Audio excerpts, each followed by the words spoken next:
Hola a todos, ¿cómo están? Hoy tenemos 3 historias en un solo video. A mucha gente le gusta esto porque son como historias más cortitas, resumidas, no casos tan largos que a veces se enredan. Entonces estos videos son, creo que bastante fáciles de consumir y me gusta hacer de vez en cuando. Va a ser diferente porque yo suelo contar todos los hechos y en este video vamos a enfocarnos en 3 arrestos que se hicieron de una manera increíble. Todos los casos son de asesinos seriales que tienen muchísimas víctimas en su historial. No se olviden, digo de paso, ya que estamos en darle un like a este video. Acuérdense que darle un like no significa que ustedes aprecian lo que pasó en la historia, sino que es una manera de apreciar el trabajo que hacemos con el equipo en este canal. Si todavía no están suscriptos, aprieten el botoncito de acá abajo rojo. Y una vez que aprieten, si quieren recibir las notificaciones y saber sobre todos los videos que hacemos, aprieten la campanita que les va a avisar cada vez que hay un video nuevo. Ahora sí, este es el primer arresto increíble. Dennis Nilsen. Era el 8 de febrero de 1983 cuando un plomero fue llamado a un edificio al norte de Londres donde los inquilinos se habían quejado de cañerías trancadas. El edificio era lindo, estaba bien conservado, pero las tuberías que tenían eran bastante viejas, entonces no soportaban tanto flujo si es que alguien tiraba por el inodoro cosas indebidas. Acá quiero hacer un paréntesis rápido, solo para saber. No sé si inodoro le decimos nosotros al excusado en Paraguay. No sé si se entiende inodoro como excusado. Díganme en los comentarios cómo le dicen al inodoro en su país, porque de verdad quiero saber. Fue muy fácil para el plomero determinar que ese debía ser el problema, un taponamiento que podía solucionarse en minutos, así que se dirigió al desagüe principal de la residencia y al acercarse ya pudo sentir un olor horrible y potente. Él pensó que podía tratarse de una rata o algún otro animal muerto en las alcantarillas. De todas maneras, su trabajo era destrabar los tubos, así que ante la mirada de algunos de los inquilinos, los que habían llamado a denunciar el problema, el hombre metió la mano y sacó un manojo de una sustancia gomosa, algo que olía horrible y se notaba que tenía fragmentos pequeños de huesos sobresaliendo. Uno de los presentes, el inquilino del departamento 23, dijo lo siguiente. Voy a tratar de decirlo en inglés y después voy a traducir. It looks to me like someone has been flushing down their Kentucky Fried Chicken. Mi inglés. Parece que alguien estuvo tirando su Kentucky Fried Chicken, o sea, su pollo, en el baño. Algunos coincidieron, tenía tonos rosados y se veía como un pollo descompuesto, pero al plomero le parecía algo más siniestro, así que llamó a su supervisor y acordaron, como ya estaba anocheciendo, volver al día siguiente a verlo juntos. Cuando llegaron al día siguiente a las 7:30 de la mañana, ya no había nada en ese desagüe, estaba todo completamente limpio. Nada de la sustancia, entonces obviamente esto le pareció mucho más sospechoso. Ellos llamaron a las autoridades a reportar este hecho y mientras esperaban que llegara alguien de la policía, descubrieron un pequeño trozo que quedó en un tubo secundario con 4 huesitos pequeños que después los estudios forenses iban a confirmar que pertenecía a un cuello humano y que tenía marcas que podían deberse a un estrangulamiento. Este tubo secundario estaba conectado con el departamento del último piso, el número 23, donde vivía un tal Dennis Nilsen, y acuérdense que él fue el que dijo, parece que alguien estaba tirando su pollo frito a través del excusado y ese tubo estaba conectado a su departamento. Con estas pruebas la policía pudo pedir una orden de arresto para Nilsen, así que decidieron esperar afuera del edificio hasta que lo vieron llegar del trabajo. Le pidieron entrar a su departamento para investigar sobre las tuberías bloqueadas. Nilsen hizo un comentario, se hizo el desentendido primero y después comentó como que ¿qué hace la policía haciendo plomería? Como haciéndose el simpático más o menos. Pero de todas maneras tuvo que dejar subir a los oficiales. 3 agentes entraron y se encontraron con un olor horrible. Al abrir la puerta le hicieron saber que el bloqueo de las cañerías era causado por restos humanos y que venían de las tuberías de su departamento. Le preguntaron dónde estaba el resto del cuerpo, a lo que él se rindió y les dijo que había 2 bolsas plásticas en un armario también dijo lo siguiente: es una larga historia, comienza hace mucho tiempo. Les voy a contar todo, pero no aquí, en la estación de policía. Nielsen fue arrestado y llevado a la estación, pero en el camino admitió todavía más. Cuando le preguntaron si los restos eran de una o dos personas, él respondió 15 o 16 desde 1978. Dennis Nielsen fue llamado por la prensa el Jeffrey Dahmer británico.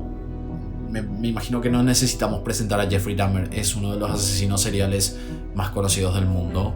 Pero para los que no sepan, es un tipo que comía carne humana y era de Milwaukee y él era homosexual.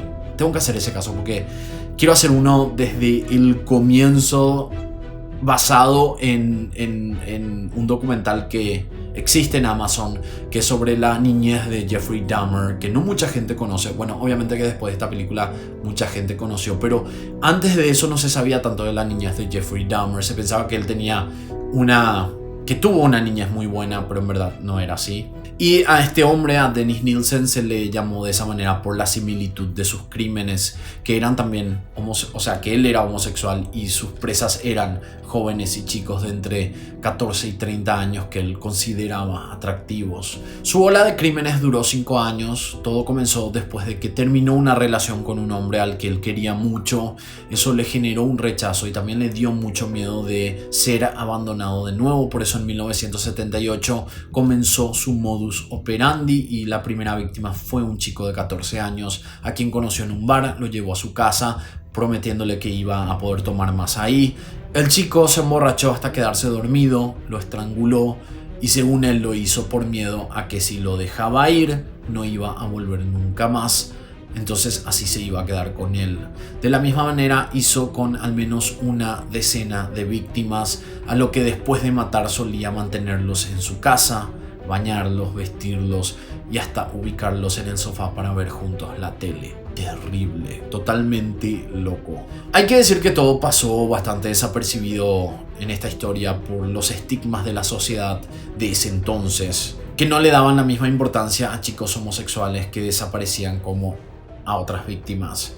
Su problema empezó cuando tuvo que mudarse al departamento, porque antes él tenía un jardín donde podía enterrar o quemar los restos, pero en este departamento era mucho más complicado, obviamente. Entonces recurrió a tirar los restos por el excusado, lo que, como saben, lo llevó a ser descubierto.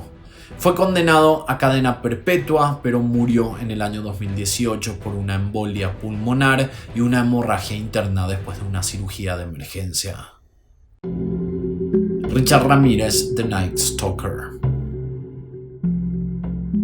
Podemos decir que esta manera en la que capturaron a este hombre muy conocido como asesino serial es una de las más satisfactorias porque tiene que ver con la gente. Y estamos hablando de Richard Ramírez, más conocido como el Night Stalker o como es conocido en español, el acechador nocturno. Como muchos otros criminales, se sabe que la infancia de Ricardo Leiva Muñoz Ramírez, ese era su nombre real, no fue muy buena. Era el menor de 5 hermanos en una familia bastante humilde de inmigrantes mexicanos que vivían en El Paso, Texas. Su padre era muy agresivo con él y su madre bastante negligente. Algunas fuentes hablan de que él casi murió a la edad de 6 años porque llegó a tener golpes muy fuertes en la cabeza. Una vez porque se le cayó un mueble encima, por ejemplo, y en otra ocasión también había tenido un golpe por una hamaca o un columpio. Mientras que otras fuentes afirman que los defectos psicológicos se debían no a los golpes, sino que a su madre, cuando ella estaba embarazada de él, trabajaba en una fábrica y ahí supuestamente ella respiraba todo tipo de químicos peligrosos que pudieron haber afectado su gestación y también la de sus hermanos. Lo que sí es que se cree que por eso desarrolló epilepsia, agresividad e incluso un trastorno esquizoide, que sería como un trastorno de personalidad que le hacía inmune al sufrimiento a su alrededor, o sea, sin empatía. Otra gran influencia en lo que él se iba a convertir después en el futuro fue su primo Mike, que acababa de volver de Vietnam cuando Richard tenía entre 12 y 13 años. Él le mostró fotos de chicas vietnamitas a las que su tropa había abusado y asesinado, y esto, lejos de asustarle, le gustó. Además, Mike también le enseñó a disparar un arma y otros procedimientos militares. Pero lo peor fue cuando, durante una discusión, Mike le disparó a su esposa en la cabeza frente a Richard, que en ese momento tenía 13 años y que solo tuvo una condena de 4 años por motivos de locura. Poco después de esto, él comenzó su carrera criminal con hurtos pequeños. Cuando se mudó a California fue escalando y pasó a invadir propiedades en Los Ángeles para robar cosas que después vendía para poder pagar las drogas que consumía. Fue arrestado varias veces por posesión de marihuana y robos. Incluso estuvo un periodo largo detenido por el robo de un auto, pero no fue hasta que cumplió 34 años que sus crímenes se agravaron todavía más. No vamos a adentrarnos en todos los crímenes porque eso tiene que ser en un video aparte. Si es que tienen ganas, yo sé que esta historia es muy conocida. Lo que podemos decir de este caso es que entre 1984 y 1985 Richard realizó lo que se conoce como un killing spree o una ola de asesinatos. Y esto todo en Los Ángeles. Y lo que era más terrorífico de este asesino serial era que él no tenía un tipo de víctima específico, sino que era completamente al azar. Eran mujeres, hombres, niños, adultos, ancianos, no le importaba. Era aleatorio y mataba al que se le cruzaban enfrente. Era básicamente eso. Entonces, obviamente eso daba mucho más miedo, porque si sabes que en tu barrio hay un asesino serial que solo mata pelirrojas con pecas, entonces por lo menos, bueno, te vas a sentir un poco más seguro si no sos una pelirroja con pecas, pero él mataba a cualquiera. Y esto supuestamente lo hacía de esta manera porque él aseguraba que tenía una conexión directa con Satanás. Decía que era él quien elegía sus objetivos. En varias ocasiones dejó símbolos satánicos en las escenas y también en el cuerpo de las víctimas. Su primer ataque fatal fue una mujer de 79 años llamada Jenny Vinco, y los últimos fueron una pareja de 29 y 30 años, Inez Erickson y su prometido Bill Carnes, que él fue uno de los pocos que sobrevivió, a pesar de que le dispararon 3 veces en la cabeza. O sea que Richard le disparó 3 veces en la cabeza, el tipo sobrevivió. No sé cómo lo hizo, pero fue uno de los pocos sobrevivientes.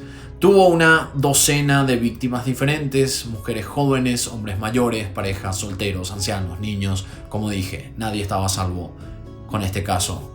Fue justamente esta sensación de inseguridad la que llevó a su arresto. Con el testimonio de esta última pareja, el hombre que sobrevivió y otras víctimas que también habían sobrevivido, además de huellas dactilares en la escena, las autoridades pudieron determinar que el sospechoso estaba en la base de datos por sus crímenes pasados y publicaron su fotografía con esperanza de que sea reconocido. Así vamos a irnos hasta la fecha en la que fue capturado, el 31 de agosto de 1985.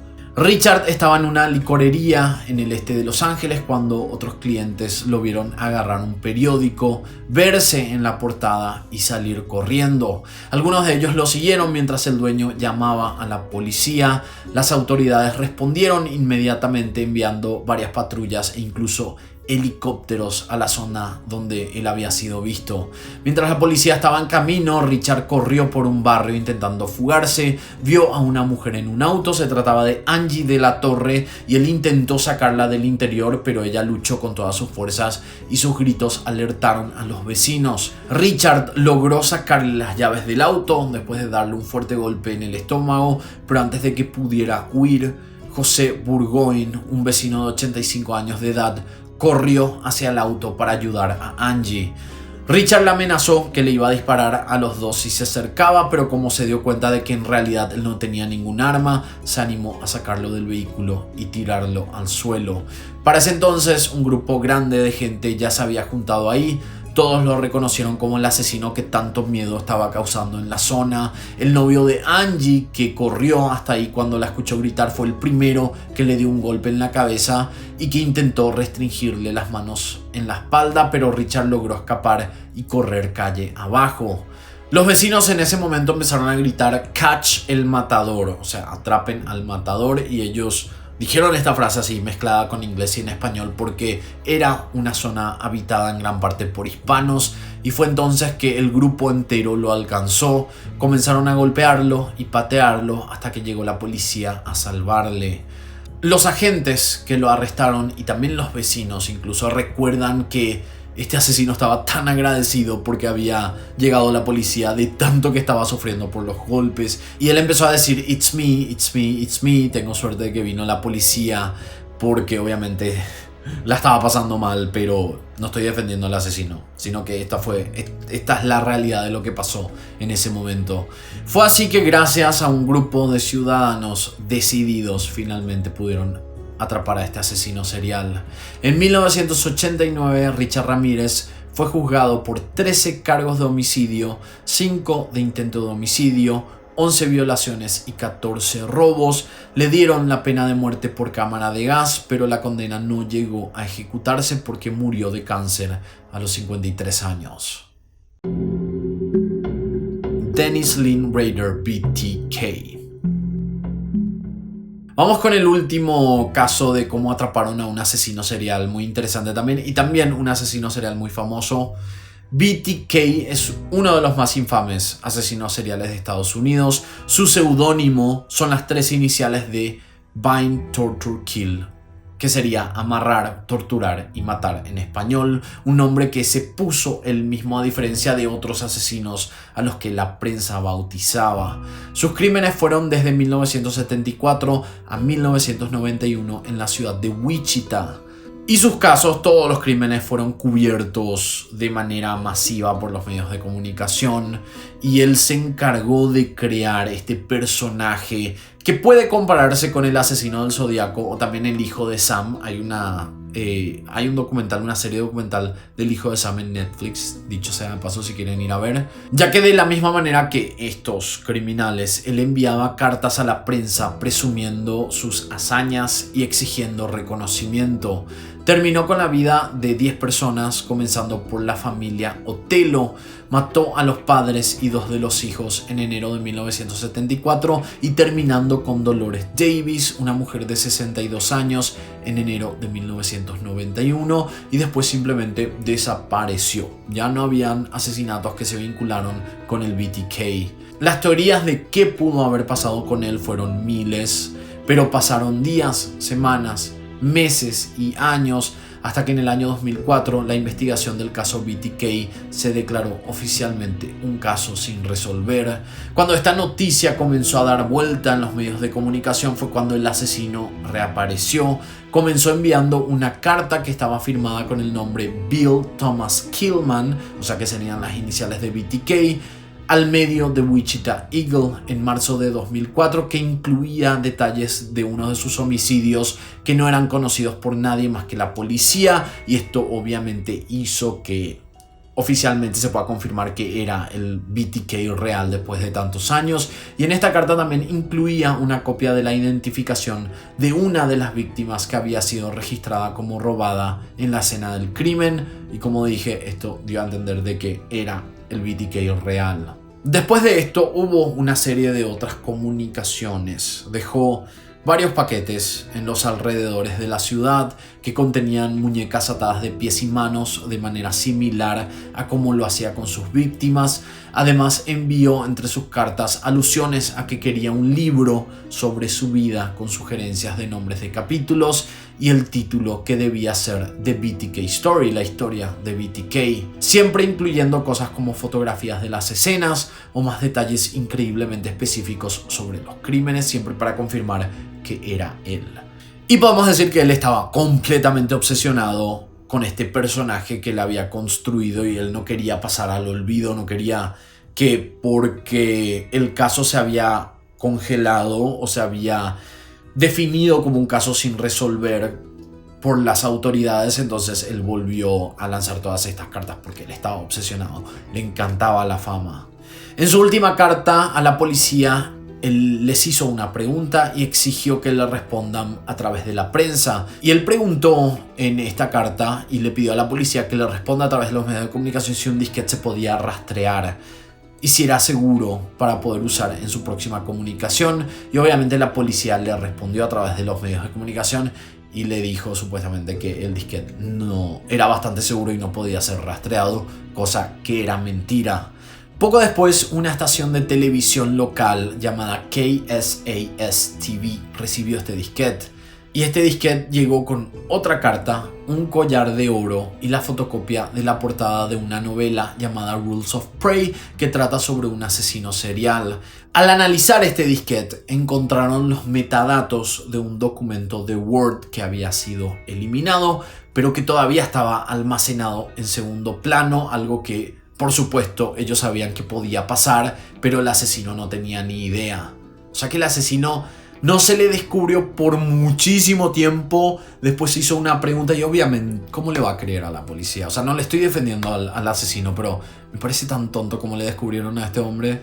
Ahí consiguieron las dos pistas claves. Aparecían las palabras iglesia cristiana luterana y figuraba que el documento fue modificado por última vez por alguien llamado Dennis. Y así fue súper fácil para los investigadores relacionar esas dos palabras, que había una iglesia cristiana luterana que estaba con uno de los miembros de esta iglesia, era un hombre llamado Dennis Rader, y él era el presidente del consejo eclesiástico y que manejaba un jeep negro como el que apareció en una cámara de seguridad de uno de los lugares donde apareció uno de los paquetes de BTK. Pero como se trataba de pruebas circunstanciales, ellos tenían que conseguir un poco más. Así que consiguieron una orden para usar un estudio que se hizo la hija de Rader en una clínica local y así comparar su ADN familiar con muestras encontradas en una de las víctimas, y efectivamente coincidían. Eso fue suficiente para arrestar a Dennis Lynn Rader. O sea, ¿qué tan tonto tenés que ser para hacerle una pregunta a la policía, que obviamente te quieren capturar? Te dicen que un disquete no puede ser rastreado y les haces caso. O sea, se merecía haber sido capturado. Obviamente que se merecía por todas las muertes que realizó, pero por tonto se merecía también. Y este hombre era considerado un vecino ejemplar. Tenía una hermosa familia con su esposa y 2 hijos. Tuvo varios trabajos. Entre esos fue parte de una compañía de seguridad que instaló un montón de cámaras y sistemas de alarma en las casas de personas que estaban aterradas por los crímenes de BTK, sin saber que él mismo, el asesino, era el que estaba haciendo estas instalaciones. Allanaron su casa, su oficina, la iglesia donde hizo este disquete y encontraron muchísimo material incriminatorio, incluyendo una colección de fotografías de él mismo usando la ropa de sus víctimas mientras estaba amarrado a una silla. Fue sentenciado a 10 cadenas perpetuas consecutivas con un mínimo de 175 años de cárcel por los cargos de 10 homicidios. Se declaró culpable por los crímenes y hasta hoy en día sigue cumpliendo condena en el Dorado Correctional Facility.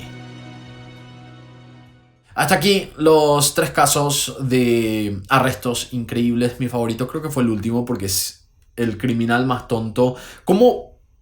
No sé, me voy a seguir quejando si es que sigo hablando de este. O sea, estoy feliz de que él se le haya capturado, pero no puedo entender cómo por tantos años fue tan inteligente para no ser capturado y después al final le hace caso a la policía. No tengo nada más que decir. Chicos, hasta aquí el caso del día de hoy. Se vienen más casos, historias más completas. Ustedes ya saben, una vez que yo lanzo estos videos, después igual se van a venir. No es que todo el canal es de esta manera. Se van a venir casos más largos y de todos los diferentes países que tocamos. Bueno chicos, hasta aquí el video de hoy. De esta manera, nosotros nos encontraremos en la próxima historia.